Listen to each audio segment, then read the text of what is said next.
Ya nos acompaña aquí en el estudio, ya está con todos ustedes José María Espejo Saavedra. Don José María, ¿qué tal? Buenos días. Buenos días, muchas Bueno, gracias. bienvenido a la mañana de Federico. Le comentaba anteriormente que Federico Jiménez Los Santos tenía muchas ganas de conocerle en persona. Creo que no sé si han hablado ustedes alguna vez le habrá entrevistado, seguro, pero bueno, tenía mucho interés en charlar con usted, pero se nos ha puesto malo el jefe, así que ahora que me toca hacer las funciones, en este caso es a mí. Bueno, vamos a recordar un momento. Yo decía que usted es de estos políticos, no se ofenda por ello, que está en la sombra, en la toma de decisiones importantes, pero que quizá no es muy conocido para el gran público. Sin embargo, usted ha protagonizado momentos en el Pleno, en el Parlamento de Cataluña, muy importantes, decisivos, jornadas lamentables, muy tristes, que me imagino que recordará estos días, no sé si con tristeza, no sé si quizá con esperanza, viendo el rumbo que ha tomado la situación. Entiendo que no, pero ahora mismo se lo preguntaré. Pero una de ellas es este momento que se produjo el 6 de septiembre en el Pleno de Desconexión, uno de los llamados plenos de desconexión, en donde mantuvo usted un enfrentamiento con la que por aquel entonces era la presidenta del Parlamento catalán. Abans de passar a la votació de l'alteració de l'ordre del dia i de l'exempció dels tràmits parlamentaris... Li demano la paraula, senyora presidenta, com a vicepresident de la mesa del Parlament i vicepresident també segon del Parlament. Li demano la paraula per una qüestió d'ordre molt important.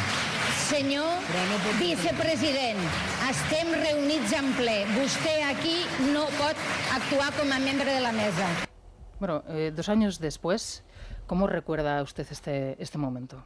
Pues la verdad es que hacía tiempo que no oía estas grabaciones, ¿no?, de aquella sesión, pero lo recuerdo pues efectivamente con tristeza, como decía antes, porque fue, vaya, un golpe de Estado clarísimo, tanto que se ha debatido, sobre todo por los independentistas e incluso por los socialistas, que no reconocen hoy en día que eso fue un golpe de Estado, y vivirlo en primera persona y tener que enfrentarse directamente a los golpistas en una Cámara democrática de mi país, pues la verdad es que es unos momentos que recuerdo con verdadera tristeza, y recuerdo la preocupación inmensa que tenía yo, y que tenían sobre todo la mayoría de los catalanes constitucionalistas, que veían como unos políticos separatistas, a los cuales el gobierno de entonces de la nación les dejó hacer, pues pretendían robarles su país, ¿no? El otro día recordábamos el 1 de octubre, de hecho, bueno, la actualidad pasaba obviamente por Cataluña.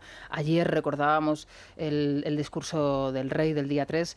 ¿No le da a usted la sensación de que quizá, no sé si la culpa también ha sido de los medios de comunicación, no se le ha dado la importancia real que tuvieron aquellos plenos del día 6 y el día 7 de septiembre? Uno de los capítulos lo acabamos de escuchar, la importancia que tuvieron aquellos días, aquellas jornadas.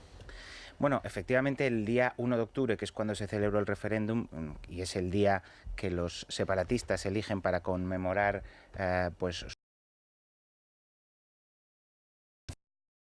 pues fue importante, pero realmente el verdaderamente importante desde el punto de vista de cuando se produjo la ruptura total de la legalidad en Cataluña fueron los días 6 y 7 de septiembre, y fueron sobre esos días sobre los cuales quienes estábamos allí en el Parlamento estábamos avisando desde hacía ya semanas, incluso meses, al gobierno de entonces del señor Rajoy, que eso iba a pasar, ¿no?, que eso iba a pasar, y se desoían nuestras advertencias. Realmente yo estuve reunido como miembro de la mesa para facilitar información al gobierno del señor Rajoy entonces sobre las intenciones que claramente se veían por parte de la mayoría de la mesa del Parlamento, y bueno, me venían a decir que bueno, sí, no se van a saltar la ley, no hay que preocuparse porque no se van a saltar la ley, si hacen algo ya pensaremos lo que hacer.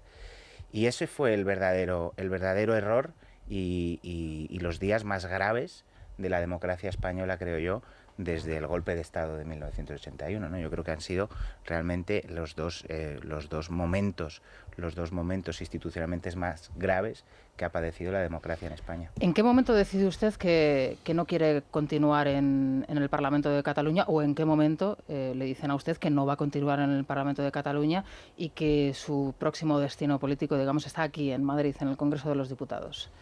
Bueno, yo creo que muchos de los que estamos en Ciudadanos desde los inicios, desde la fundación del partido, empezamos allí con una enorme preocupación por lo que estaba sucediendo en Cataluña. Esa fue la motivación inicial por la que algunos locos entonces nos pusimos a fundar un partido como Ciudadanos, pero a lo largo de los años, y viendo que realmente el problema que existe de convivencia en Cataluña no puede solo solucionarse con mayorías o con intentos de mayorías constitucionalistas en el Parlamento de Cataluña, vimos que la solución para cambiar lo que estaba pasando en Cataluña pasaba indefectiblemente por cambiar el gobierno en España, ¿no? Y creo que es tan importante el Parlamento de Cataluña como el Congreso de los Diputados para solucionar el problema más grave que, a mi juicio, tiene hoy la democracia española, que es el problema que está sucediendo en Cataluña. Claro, lo que sucede es que se da la circunstancia de que no solamente usted deja el partido en Cataluña, sino que también lo hace la líder máxima y ganadora, además de las elecciones, Inés Arrimadas, incluso también Jordi Cañas, una persona también emblemática ahora mismo en Europa, incluso Carina Mejías en el Ayuntamiento de Barcelona. ¿Comparte usted, o no le digo si comparte, pero que entiendo que no, pero ¿entiende usted esa sensación de abandono que a nosotros muchos oyentes, votantes de Ciudadanos en Cataluña pueden tener con su partido? Por supuesto que la entiendo, que puede haber preocupación en votantes de Ciudadanos o en personas del ámbito constitucionalista porque piensen que personas que han sido referentes piensan que marchan de Cataluña. Pero ante eso yo haría dos observaciones. La primera es que no marchamos de Cataluña. Yo sigo viviendo en Cataluña. Mi casa está allí, mi familia está allí, mis hijos están allí y mi vida está allí. Y soy diputado en el Congreso de los Diputados por la circunscripción de Barcelona, igual que Inés Arrimadas, igual que Fernando de Páramo, igual que Carina Mejías, ¿no?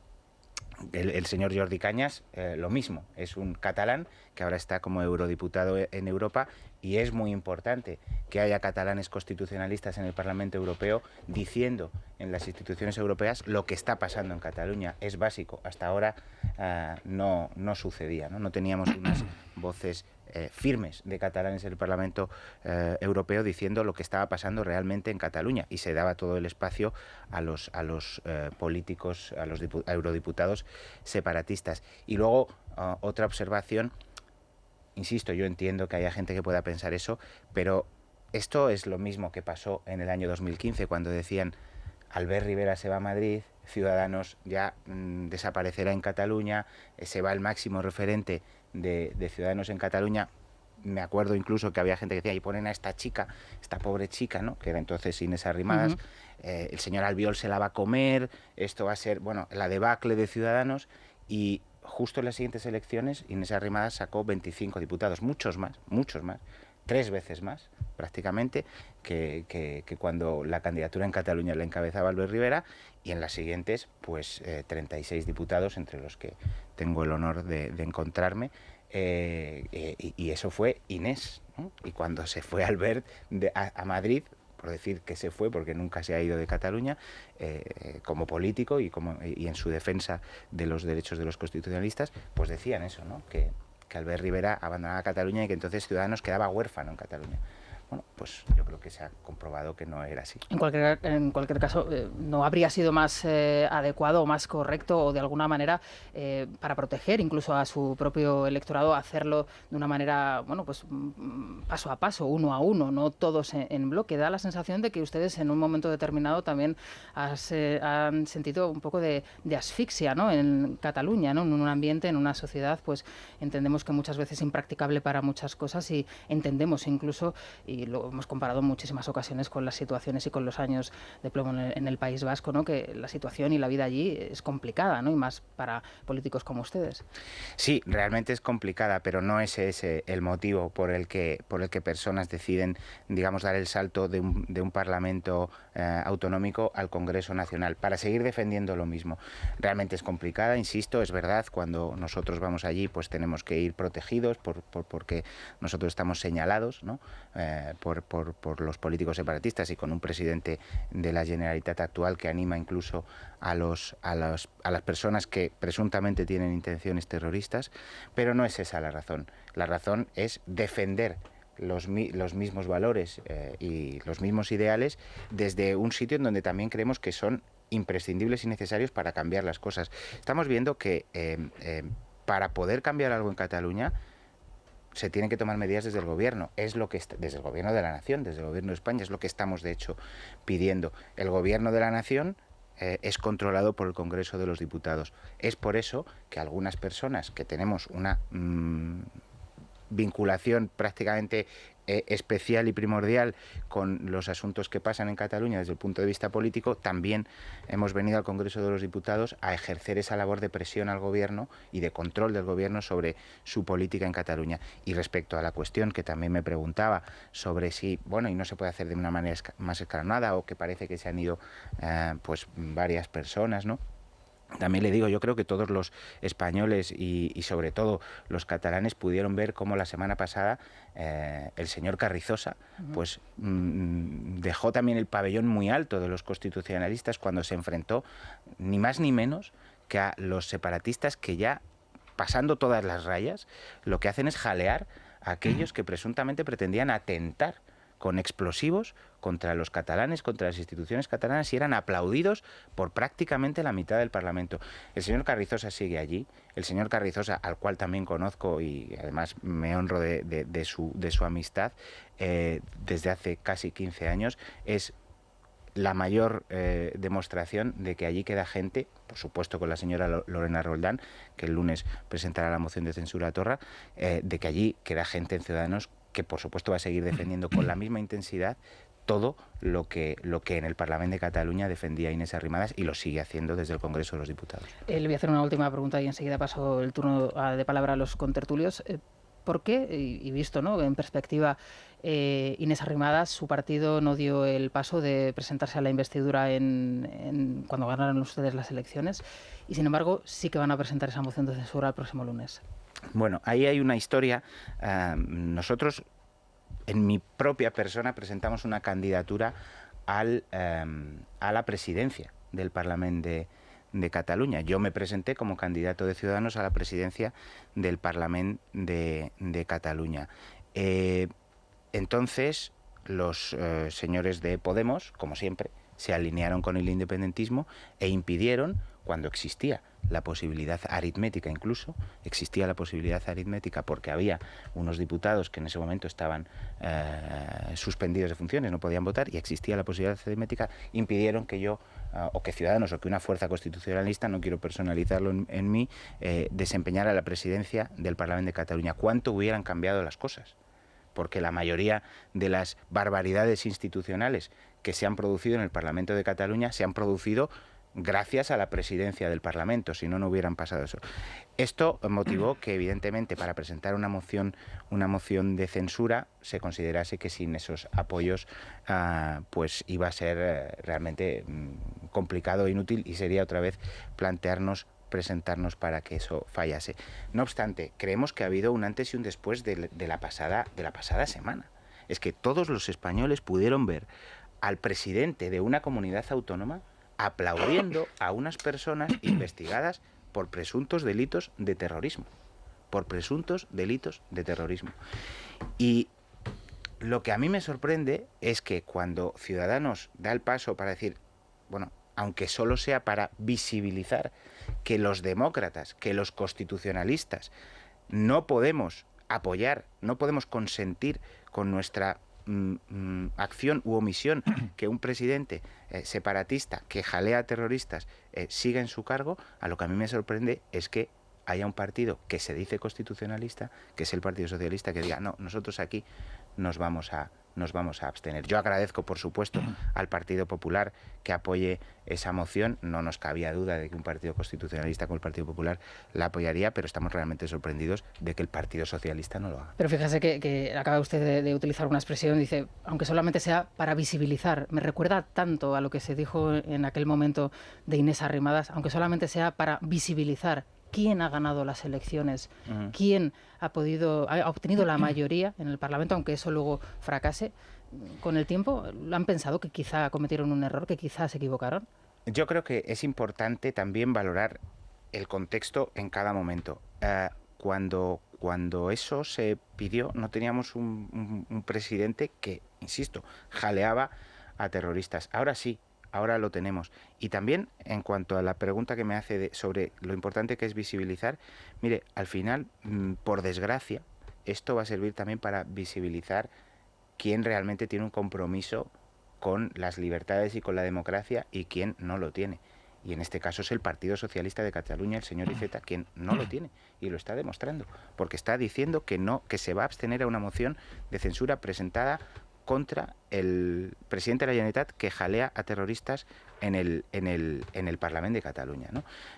Yo creo que deberían reflexionar el Partido Socialista y el señor Iceta, y creo que el Partido Socialista también debería dejar de hacer ese ejercicio de equidistancia siempre, ¿no? De decir que es que Ciudadanos son muy malos porque protestan en el Parlamento y eso no puede ser, porque hay que ser muy educado y muy respetuoso con el señor Torra, y que Torra es que es un poco, mal presidente, porque es que no se puede decir esas cosas. Es que hacen una equidistancia entre los demócratas y quienes evidentemente no son demócratas, como el señor Torra y Esquerra Republicana y todos los separatistas, que yo creo que eso es lo realmente preocupante. Y esta moción pues servirá también para visibilizarlo, ¿no? Porque es importante que los ciudadanos de Cataluña pues sepan qué es lo que piensa cada uno de los partidos. Tenemos por un lado al señor Sánchez ahora hablando alegremente, ¿no?, del 155, sí, cuando se ha negado durante meses y meses y meses y meses a sentarse también con el señor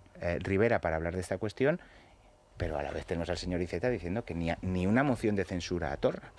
Pues entonces... Bueno, Paco, Luis... Sí, bueno, aparte no quiero insistir tampoco en el valor moral de las batallas que de antemano están perdidas y que hay que dar, ya sea una investidura o sea una moción de censura, pero yo quiero reparar dos hechos. Uno, decía que en su momento, cuando fue testigo preferente de aquella sesión de hace 2 años, de septiembre, estaba como miembro de la mesa, decía que el gobierno de Mariano Rajoy, decía que todo eran declaraciones, pero que no se iban a sustanciar aquellas declaraciones.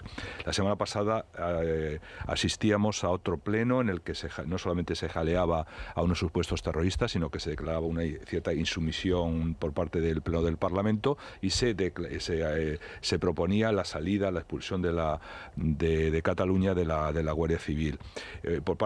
Tiene la sensación de que el gobierno está haciendo la misma lectura, que no dejan de ser baladronadas que luego no se traducen en nada. Es decir, la percepción de Pedro Sánchez es la misma de Rajoy en este sentido, en cuanto a ver la trascendencia de unas resoluciones y otras. Eso por un lado. Y por otro lado, me gustaría también la estimativa un poco del vaso medio lleno, medio vacío.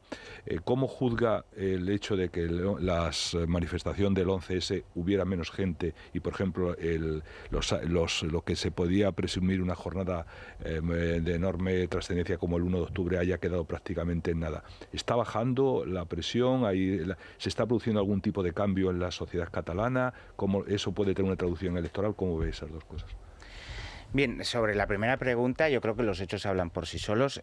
Yo creo que el Partido Socialista lleva mucho tiempo pensando que el independentismo que ahora gobierna en Cataluña, bueno, no se ha saltado la ley, simplemente son declaraciones y demás, a pesar de que nosotros llevamos ya mucho tiempo diciendo, oiga, es un señor, el señor Torra, que ha desobedecido a los tribunales, está procesado por ello, tiene un juicio pendiente por ello, vuelve a desobedecer ahora porque ahora le han vuelto a exigir los tribunales de justicia que retire pancartas, ha animado no solo ahora directamente a unas personas acusadas de terrorismo, sino en su día a los CDR genéricamente les dijo apretad, apretad, a los que asaltaron el Parlamento, del cual tuvimos que salir nosotros escoltados.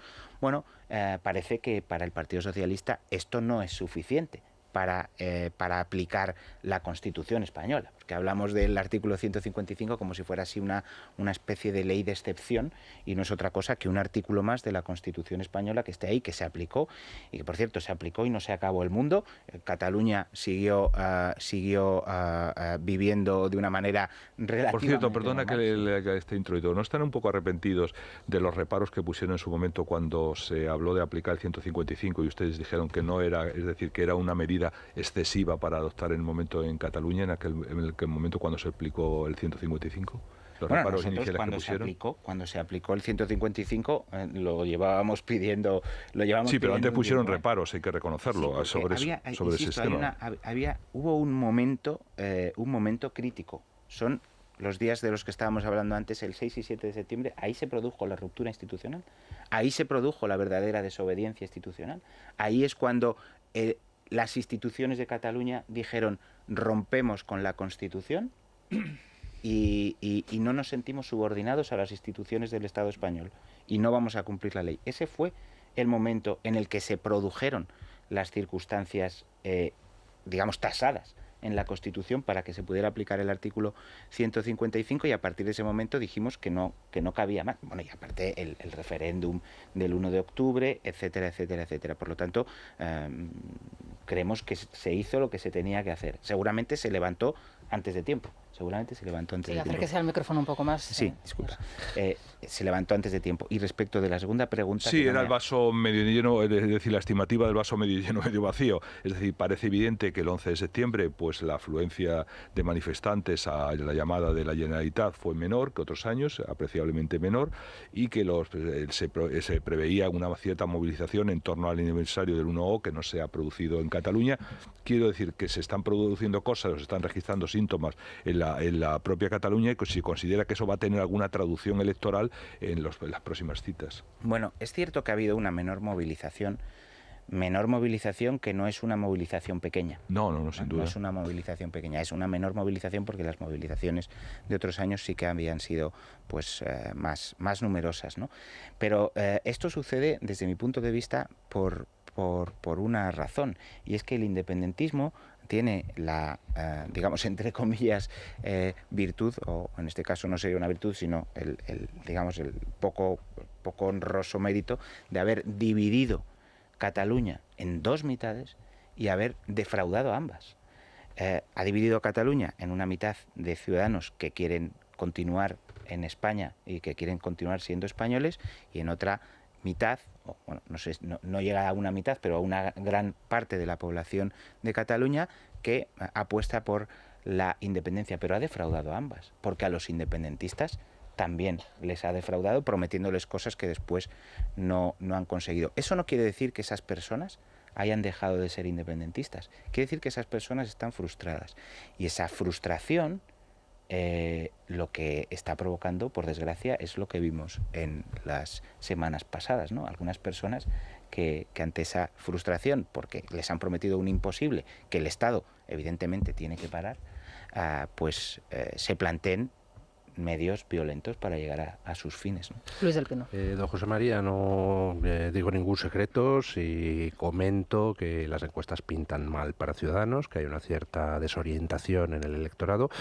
y aquí yo añado mi opinión. Yo creo que esa desorientación, esa confusión o esa decepción se debe a los continuos bandazos que no van acompañados de una explicación y sobre todo de la necesaria autocrítica, y perdone que insista en algo que ha comentado el señor Rosell. En 2014, antes del primer referéndum ilegal que realizó Artur Mas, García Margallo, ministro del PP, sugirió suspender la autonomía catalana para evitarlo. La contestación de Albert Rivera, leo textualmente, fue que eso era matar moscas a cañonazos. Pero es que el 3 de septiembre de 2017, es decir, estamos hablando 3 días antes de ese pleno infausto en el que se saltó por los aires toda la legalidad constitucional y estatutaria, el periódico El Mundo, abría con el titular: Sánchez y Rivera aconsejan a Rajoy que no aplique el artículo 155. Estamos hablando de 3 días antes de aquel pleno maldito. Pero es que después, a la hora de aplicar el 155, Albert Rivera, se hartó de decir que había que aplicarlo, pero solo para convocar elecciones. Yo personalmente echo de menos una autocrítica en toda regla, un pedir perdón por aquello. Es decir, que Ciudadanos diga, si estamos como estamos, es en parte porque nosotros nos equivocamos, porque rechazamos primero la aplicación del artículo 155 casi hasta 2 minutos antes del 1 de octubre. Y segundo, porque cuando hubo que aplicarlo, dijimos que había que aplicarlo, pero poquito. Yo echo de menos esa autocrítica, lo siento. Sí, pues es absolutamente legítimo, ¿no? Una opinión absolutamente legítima y desde mi punto de vista, por supuesto, comprensible.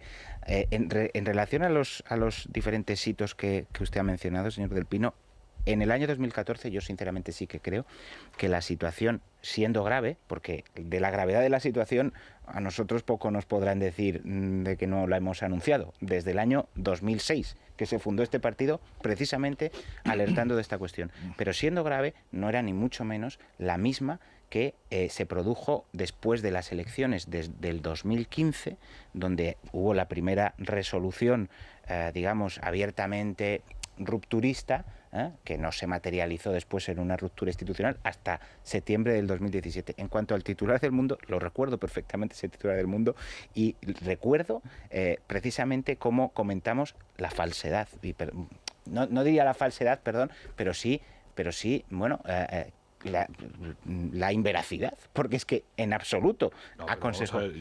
Disculpa, me siento interpelado directamente como director del periódico al respecto, pero no, vamos a ver. Perdón. Yo entiendo, y bueno, voy a dejar terminar, y sí me gustaría por supuesto, muchísimo, pero es que al respecto. Sí, disculpa, porque igual ha sido. Podemos practicar la memoria histórica de reconstruir los hechos de forma distinta, porque ahora nos perjudica. Rivera y Sánchez, yo no sé Sánchez, pero Rivera, desde bastante antes del 3 de septiembre, y si no, apelo a la hemeroteca, venía pidiendo el artículo 155. Y no solo Rivera, es que yo, en fechas anteriores al día 3 de septiembre del año 2017, me reuní con representantes del gobierno de Rajoy para avisarles de lo que iba a pasar y de lo que se estaba cocinando en la mesa del Parlamento.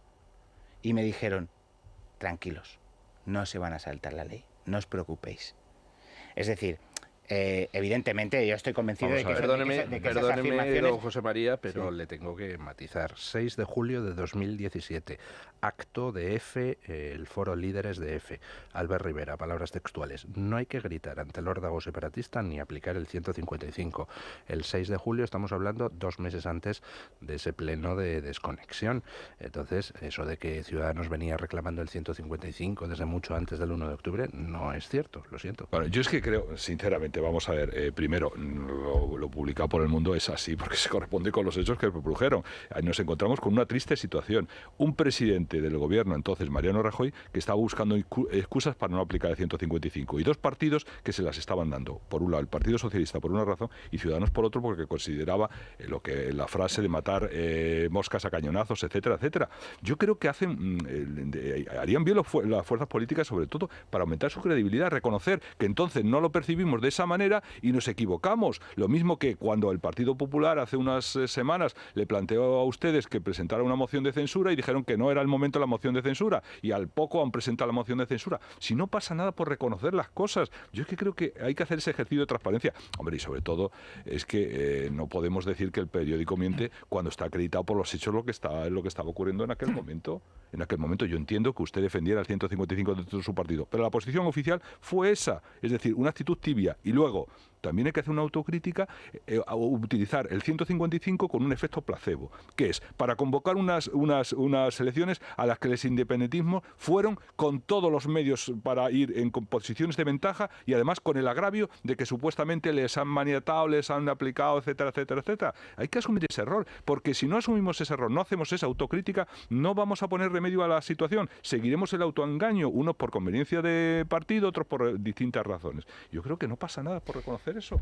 Y desde el reconocimiento personal a su gesto en el día del debate, de la valentía de Carrizosa el otro día, los gestos de Inés Arrimadas, del propio Albert Rivera, pero hay momentos en que se cometen errores de bulto de apreciación, Paco, y hay que hacer esa autocrítica.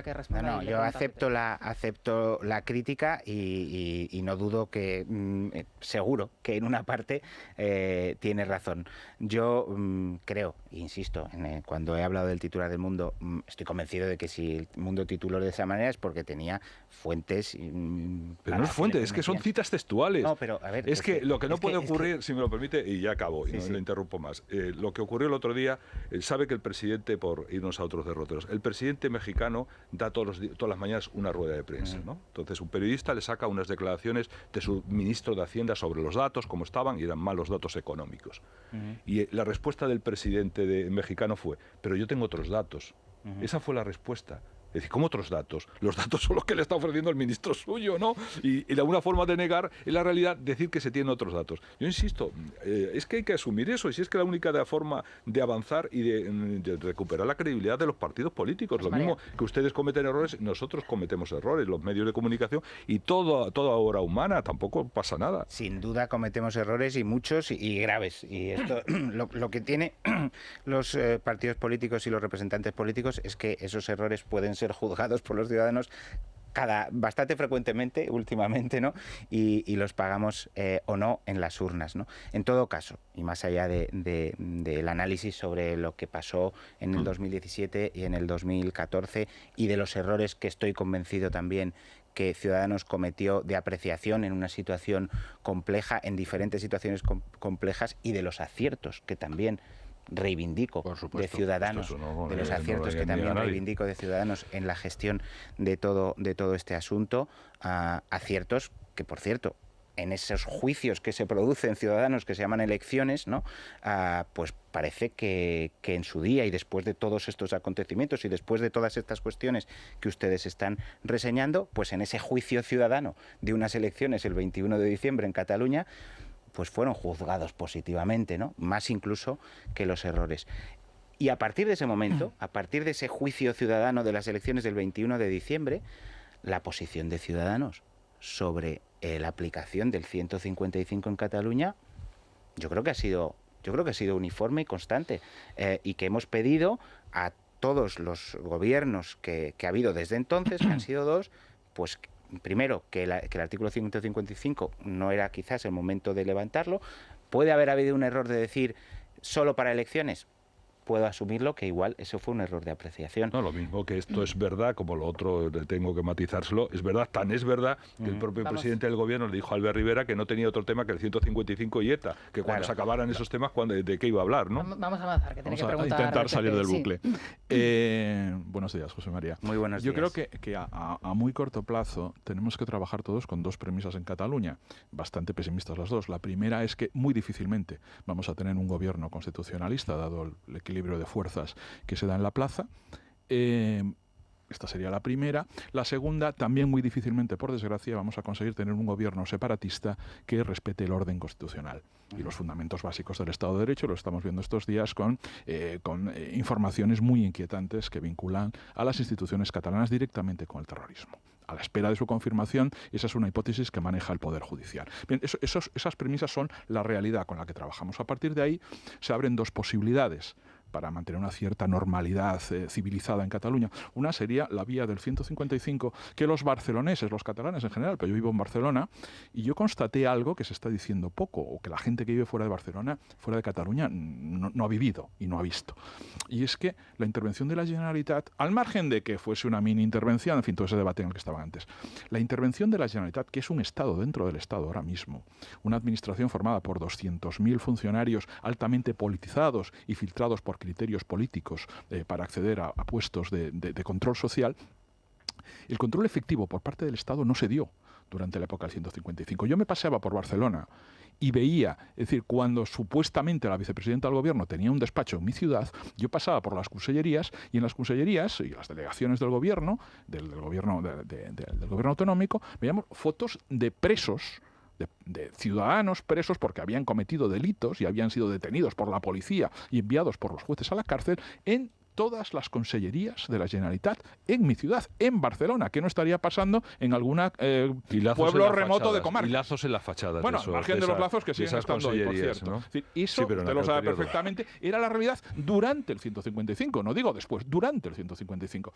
Por tanto, yo creo que es un desideratum y un brindis al sol, que es muy tranquilizador. Es decir, vamos a intervenir la Generalitat. Yo sospecho que no se puede intervenir la Generalitat de verdad.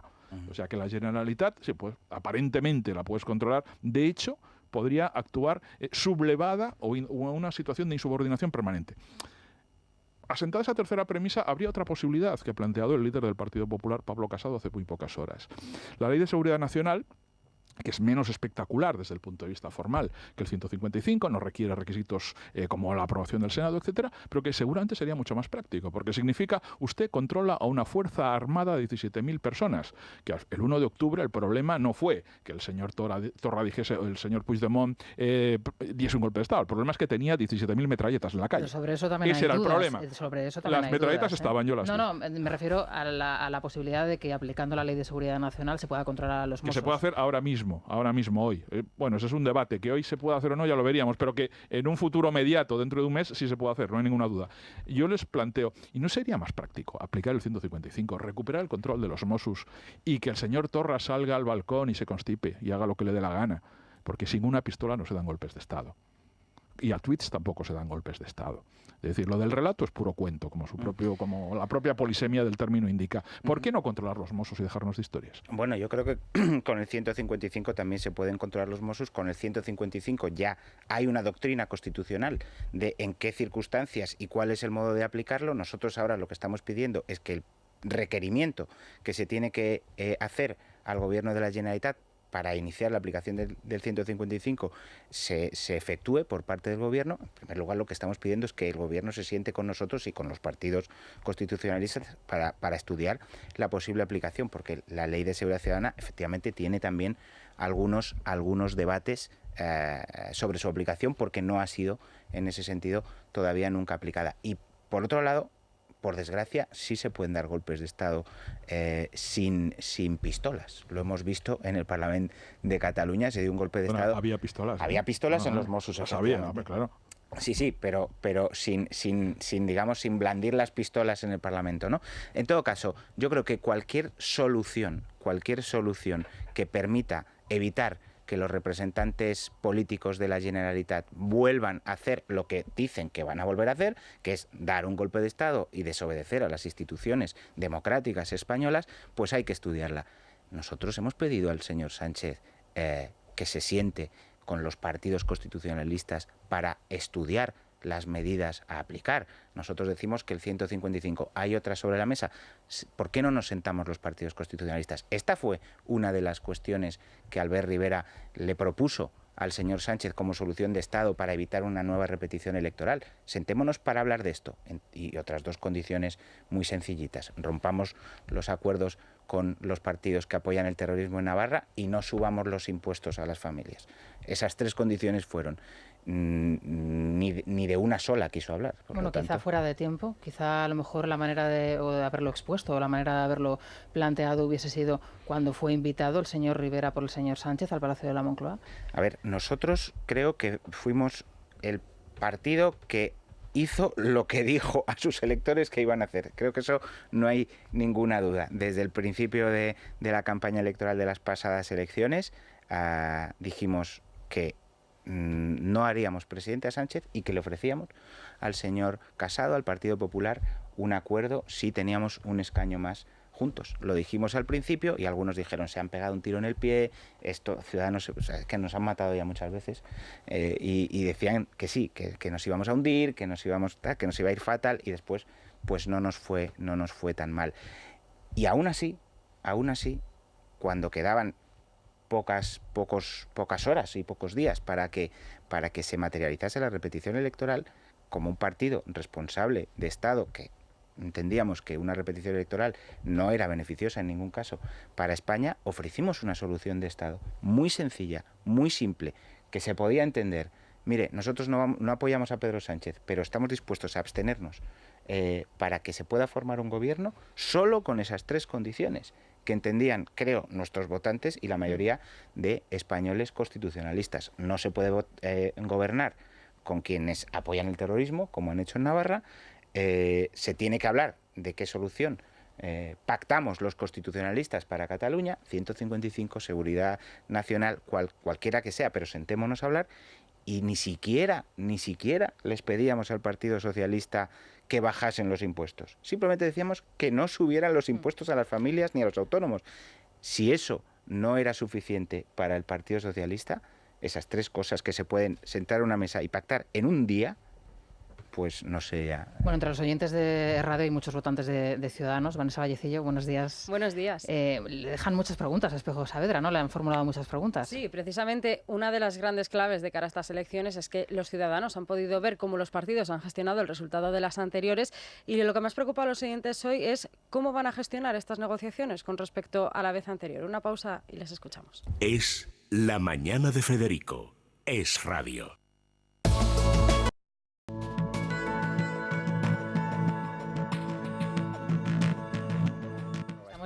Estamos ya en directo. Bueno, usted es amigo personal de Albert Rivera, ¿no? Porque se conocieron en la época en una época de juventud ya no muy lejana en su caso, pero en Barcelona, ¿no? Porque usted lejana, es de Madrid. Lejana. Sí, nos conocimos en el año 2004 porque trabajábamos juntos. Uh-huh. Éramos los dos abogados de la asesoría jurídica de una entidad bancaria y allí nos conocimos. Yo llegué de Madrid, él estaba ya en su casa y la verdad es que nos conocimos y él pues fue una de las primeras personas que yo conocí en Cataluña. Teníamos esa digamos, afición por las cuestiones políticas, pero a nivel, digamos, como un ciudadano más, ¿no? Sí. Comentábamos la actualidad política. Recuerdo que en aquel entonces pues estaba todo el tema del plan Ibarretxe, era la época de Zapatero y demás, comentábamos mucho eso pues cuando bajábamos a lo mejor a tomar un café en el trabajo, y al poco tiempo, al año siguiente, año y medio, pues surgió la plataforma de Ciudadanos de Cataluña, pues promovida por unos intelectuales y demás, y juntamente con Albert pues nos animamos a ir, a colaborar y demás. Bueno, y luego él siguió un derrotero un poco ¿Y qué tal distinto. ¿Y qué tal está el presidente de su partido? Se lo pregunto porque no conocemos demasiadas cosas de él, en el sentido que no sabemos mucho de él porque hace tiempo que no nos visita aquí, Pues está bien, está animado, está a punto de afrontar la campaña electoral con mucho empuje, eso sí que se lo puedo decir de verdad, y estoy convencido de que van a ver a un Albert Rivera muy enchufado, por decirlo de alguna manera, entre comillas, durante el tiempo que queda de aquí a la campaña, a las elecciones. A ver si tenemos suerte de verle también por aquí. Después de esta entrevista habla usted con él y le dice que se anime, hombre. Muy bien, se lo transmito. Vamos a escuchar a los oyentes, Vanessa. Pues precisamente de cara a esas elecciones y ante unas encuestas que no arrojan un escenario muy distinto, los oyentes ya tienen la vista puesta en esa negociación y se preguntan si la oferta de última hora que Rivera le hacía a Sánchez se mantiene.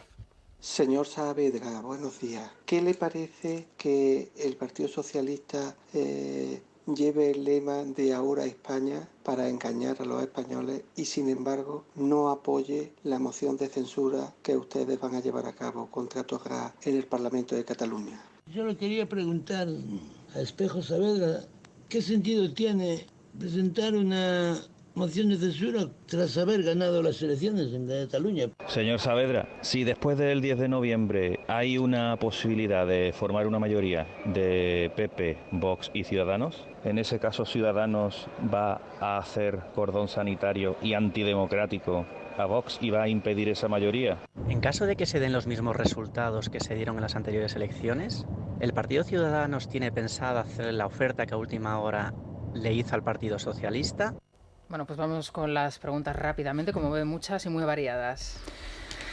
La primera pregunta, si no he apuntado mal, se refería al lema del Partido Socialista, Ahora España, y luego votan o no quieren votar la moción de censura que ha presentado Ciudadanos en el Parlamento de Cataluña. Bueno, Sánchez es el que hoy puede decir Ahora España, mañana 17 naciones, pasado mañana Bolivia, Estado plurinacional o cualquier cosa, ¿no? Lo que sea, con tal de conservar el sillón de presidente del gobierno. Esto ya lo intentaron en otras ocasiones en Cataluña, donde han hecho mítines en anteriores convocatorias electorales con grandes banderas de España detrás y demás. Pero yo creo que los ciudadanos afortunadamente no son tontos ni se van a dejar engañar por un Sánchez que hoy dice una cosa y mañana la contraria. Es decir, este mismo año Sánchez se fue a Barcelona con todo su gobierno y se sentó con el gobierno de Torra, de ese que hoy aplaude a los terroristas. Se sentó con él, pactó 21 medidas de la infamia, pactó que la negociación entre una comunidad autónoma de España y el gobierno de la nación pues tenía que intervenir un relator, es la misma persona. Y ahora España. Antes no sé qué defendía. A mí me preocupa poco en el sentido de que los ciudadanos, yo confío mucho en los ciudadanos españoles, y que van a saber perfectamente distinguir cuando alguien les quiere timar, ¿no?, como es el caso del señor Pedro Sánchez, y cuando alguien pues les dice la verdad porque tiene un recorrido y unos hechos que lo avalan, ¿no? Sobre la moción de censura, le preguntaban también cómo un partido que ha ganado las elecciones en Cataluña, ¿por qué está justificada esa moción de censura? ¿Por qué presenta o tiene esa necesidad de presentar la moción? Bueno, es lo que comentaba antes al inicio del programa, ¿no? Yo creo que la pasada semana hubo un hecho determinante, algo que cambió radicalmente las cosas, ¿no? Ahora estamos hablando de explosivos, de goma 2 y de un presidente que aplaude a quienes han sido, digamos, detenidos con material explosivo, presuntamente para atentar contra los catalanes. Y tenemos a un presidente de la Generalitat, el máximo representante de la Generalitat, el que representa también al Estado en esa comunidad, gobernando y aplaudiendo a esas personas. Creo que es importante escenificar en este caso ya la unión de los constitucionalistas frente a una persona que defiende a los violentos, a quienes presuntamente querían atentar contra los catalanes. Y en este caso, pues es lo que me parece sorprendente, indignante y triste, es que el Partido Socialista, ese mismo de Ahora España, diga, no, ahora España no, ahora Torra, ahora Torra. Entonces, esto es lo que a mí me preocupa de la moción de censura, y esta también es una de las razones por las que es importante que se presente, ¿no?, para que por lo menos veamos quién es verdaderamente constitucionalista y quién posturea y considera que es lo mismo el señor Torra que Ciudadanos, y ese es el Partido Socialista de Cataluña. En cuanto a, también ha preguntado, creo, un oyente, si en el caso que hubiera un escaño más en la mayoría de Partido Popular, Ciudadanos y Vox, si estaría dispuesto a gobernar Ciudadanos con Vox. Bueno, yo creo que la experiencia que hemos vivido en comunidades como Andalucía, como Madrid o como Murcia demuestra que es perfectamente posible esa suma. Y no solo eso, el señor Rivera ya ha dicho claramente que si tiene un escaño más esta suma, llamará al señor Casado para plantearse formar gobierno. Por lo tanto, yo creo que no es que si lo hará o no lo hará, es que ya lo hemos visto en 3 comunidades, que son Murcia, Madrid y Andalucía, y hemos visto también un pacto, por supuesto, entre Partido Popular y Ciudadanos en Castilla y León, ¿no? Es decir, esto es algo que ya ha hecho Ciudadanos. Bueno. Y en cuanto a, creo que... Sí, que si mantendrá la oferta que le hizo a última hora a Albert Rivera a Pedro Sánchez en el caso que los resultados electorales dieran para ello. Bueno, yo creo que lo primero que tenemos que ver es cómo quedan las elecciones, pero realmente Pedro Sánchez ya eligió a sus socios. ¿Y quiénes son sus socios? Es la izquierda, es Podemos. Nosotros ya hemos anunciado desde ya, también en su día lo hicimos y todo el mundo dijo que nos habíamos pegado un tiro en el pie, que esto no podía ser, que si hacemos la suma PP, Ciudadanos y Vox, llamaremos al señor Casado para... Sí, pero eso no, perdone, no es lo que le ha preguntado el oyente. El oyente le ha preguntado si realmente se dieran las mismas condiciones que se dieron antes de las elecciones, Albert Rivera mantendría la misma oferta que le hizo a Pedro Sánchez a última hora. Cuando veamos los resultados electorales y veamos que el PSOE busca a sus socios preferentes, que son Podemos, y ya veremos si el señor Errejón, pues se confirmará que el señor Pedro Sánchez no es el socio preferente de Ciudadanos. En todo caso, creo que eso es lo que hemos mantenido desde el principio. Por cierto, ha dicho hace un segundo... Por lo menos que el oyente me reconozca que he insistido mucho. Sí. Ha dicho usted hace un segundo que si consigue un diputado más, solo un diputado más, el señor Rivera llamará al señor Casado. Yo le pregunto, ¿llamará al señor Santiago Abascal también?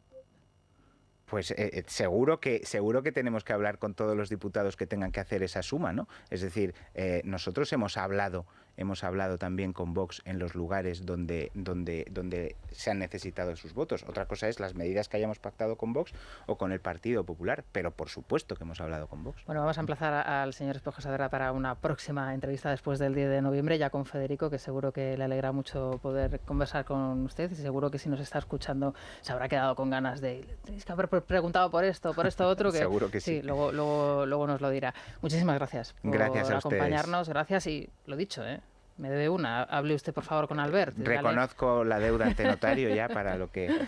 Nos vamos a ir al Corte Inglés. Naya, ¿qué tal? Buenos días. ¿Qué nos recomiendas? A ver, ya está ya abierto el Corte Inglés. Recordamos que antes hablábamos de las noches de feria y artificio. Bueno, pues de aquellos barros estos lodos. La feria del bebé en el Corte Inglés. Anda, mira. Por si acaso, para todos los padres primerizos, un montón de marcas con un 15% de regalo en puericultura, carrocería y textil hogar de bebé para utilizarlo en próximas compras. Y también se han programado charlas especiales sobre lo último en seguridad, en alimentación, en lactancia. Además hay sorteos para los padres hasta el 21 de octubre, la Feria del Bebé en el Corte Inglés, y también se puede consultar con la financiera del Corte Inglés para financiar todo lo que se necesita para un bebé, que es un gasto importante, con unas condiciones inmejorables. ¿Sorteos para los padres para huir de los hijos o cómo? Bueno, esto ya no lo sé. Viajes para huir de los hijos o cosas de estas. Espero que no. Infórmate. Una pausa, continuamos. Es La Mañana de Federico. Es Radio.